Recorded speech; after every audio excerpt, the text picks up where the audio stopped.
Udaipur files movie पर रोक लगा दी गई है और रोक लगाई है उस दिल्ली हाई कोर्ट ने जिसके जज यशवंत वर्मा के घर बोरे भर भर कर नोट मिले थे। नुपुर शर्मा की पोस्ट शेयर करने मात्र पर उदयपुर के कन्हैयालाल टेलर की हत्या करने वाले मोहम्मद गौश और मोहम्मद रियाज को ढेरों सबूत होने के बावजूद 3 साल में सजा मिलना तो दूर गवाहों की पेशी तक नहीं हुई है। परंतु मर्डर को दिखाने वाली फिल्म पर मात्र 3 दिन में रोक लगा दी कट्टरपंथी मौलाना मदनी की पिटीशन पर। लोग कहने लग गए हैं देश में मोदी सरकार से ज्यादा ताकत कपिल सिब्बल, अभिषेक मनु सिंघवी और प्रशांत भूषण जैसे दलालों की है।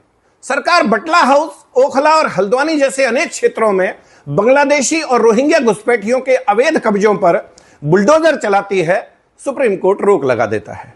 सरकार वक्फ संशोधन विधेयक पारित करती है, सुप्रीम कोर्ट इन दलालों के कहने पर कानून पर रोक लगा देता है। सरकार कांवड़ यात्रा के मार्ग में दुकानों पर पट्टिका लगाने को कहती है, सुप्रीम कोर्ट रोक लगा देता है। सरकार अपराधियों और कट्टरपंथियों के खिलाफ बुलडोजर एक्शन शुरू करती है, सुप्रीम कोर्ट रोक लगा देता है। फर्जी गांधी राहुल को 2 साल की सजा मिलती है, सांसदी चली जाती है, सुप्रीम कोर्ट रोक लगा देता है। गुजरात दंगों के नाम पर दुनिया भर से करोड़ों रुपए का गबन करके उस रकम को डकार जाने वाली तीस्ता सीतलवाड़ की गिरफ्तारी तय होती है। सुप्रीम कोर्ट सिब्बल के कहने पर आधी रात को रोक लगा देता है।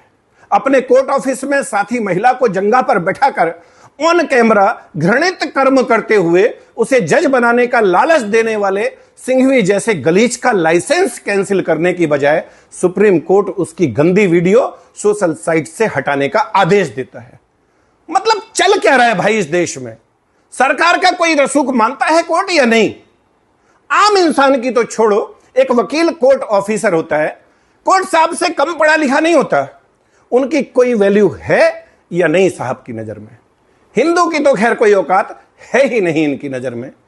देश के प्रधानमंत्री जिनकी लोकप्रियता वर्ल्ड लीडर की है, लगातार तीसरी बार चुनकर आए हैं, आवश्यकता से अधिक आदर सम्मान दे रहे हैं, वो भी नहीं पच रहा है जज साहब लोगों को। देश में हिंदू बहन बेटियों के साथ लव जिहाद पर आप आंख मूंद लेते हो, मौन हो जाते हो आप जबरन धर्म परिवर्तन पर, तुष्टीकरण पर और जनसंख्या असंतुलन पर। बांग्लादेशी और रोहिंग्या घुसपैठियों पर सरकारी कार्रवाई शुरू होते ही आपकी छाती में दूध उतर आता है।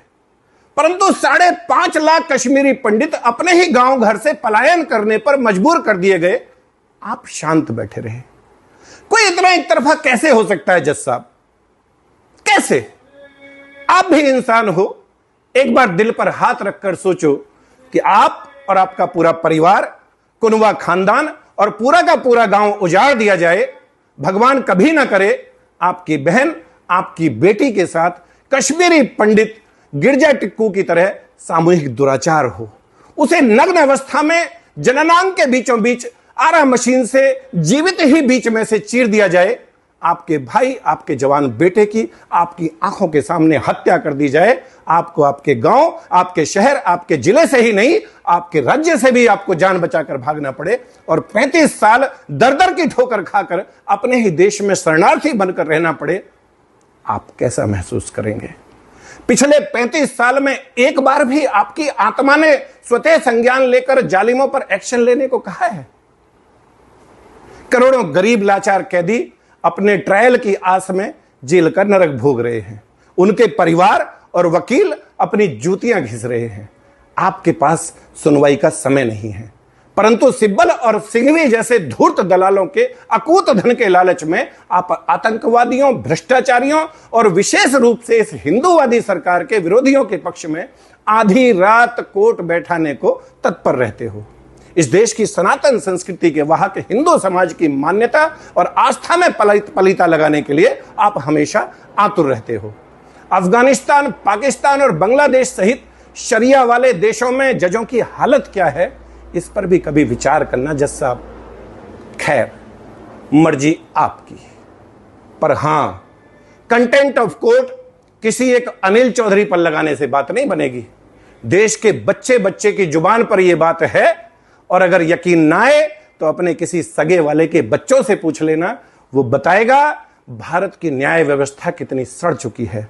वो बताएगा कि सब लोगों का मानना है कि भारत में अगर कोई विभाग सर्वाधिक भ्रष्ट है तो वो जुडिशरी है, और ये आपकी अवमानना नहीं, आपकी शाख बचाने की कोशिश है। अभी भी मौका है, बचा लीजिए अपना रसूख जज साहब।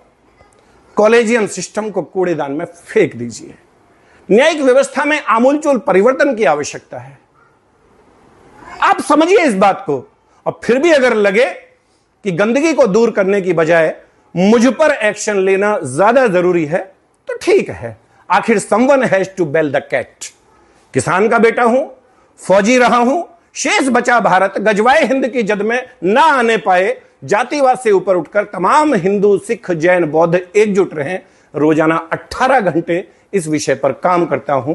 कष्टों में रहने की आदत है, मर्जी आपकी। My number is 9310073539। Vande Mataram. Bharat माता की